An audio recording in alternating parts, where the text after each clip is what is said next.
नमस्कार माझ्या लाडकी बहिणो, आपल्या चॅनलवर तुमचं मनापासून स्वागत आहे.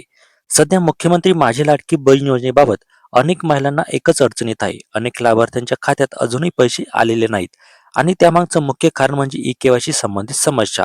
खूप जणांच्या कमेंट्स आणि मेसेज मला सतत येत आहे. आमची केवायसी झाली नाही, केवायसी केली होती तरी पैसे आलेले नाहीत किंवा आता दुरुस्ती करायला गेलो तर आधार नंबर यादीत दिसत नाही. म्हणूनच आजच्या व्हिडिओमध्ये मी तुम्हाला एक महत्त्वाची माहिती सांगणार आहे. ज्या लाडक्या बहिणींना अशा प्रकारची अडचण येत आहे त्यांच्यासाठी एक अर्ज भरून द्यायची प्रक्रिया सांगितली जात आहे. हा अर्ज भरल्यानंतर तुमची माहिती पुन्हा तपासली जाऊ शकते आणि थांबलेले पैसे मिळण्याची शक्यता वाढते.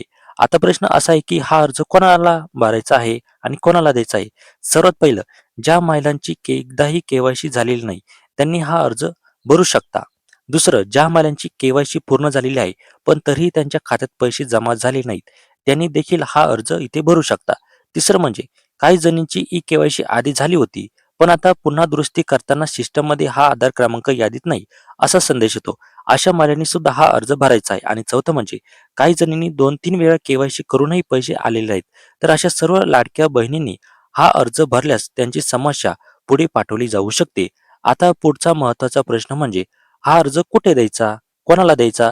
तर हा अर्ज भरून तुम्हाला तुमच्या गावातील अंगणवाडी सेविकाकडे जमा करायचा असतो. पण अनेक जणी सांगतात की अंगणवाडी मध्ये अर्ज घेत नाहीत किंवा स्पष्ट माहिती मिळत नाही. म्हणून पुढच्या व्हिडिओमध्ये मी तुम्हाला सविस्तर सांगणार आहे की हा अर्ज कसा भरायचा, त्याला कोणती कागदपत्रे जोडायची आणि जर अंगणवाडीमध्ये अर्ज घेतला नाही तर नक्की कुठे जमा करायचा. त्यामुळे हा अर्ज तुम्हाला हवा असेल तर खाली कमेंटमध्ये अर्ज असं नक्की लिहा. जास्तीत जास्त कमेंट आल्या तर मी लवकरात लवकर तो अर्ज तुम्हाला उपलब्ध करून देईल. आणि जर तुम्ही अजून आपल्या चॅनलला सबस्क्राईब केलं नसेल तर आत्ताच सबस्क्राईब करा, कारण इथे तुम्हाला सरकारी योजना आणि नवीन अपडेट्स सर्वात आधी तुम्हाला इथे बघायला मिळते. व्हिडिओ आवडला असेल तर लाईक करा आणि इतर लाडकी बहिणींपर्यंत हा व्हिडिओ नक्की शेअर करा. आणि तुम्हाला यावर काय वाटतंय, तुमच्या सुद्धा प्रतिक्रिया आम्हाला नक्की कळवा. धन्यवाद.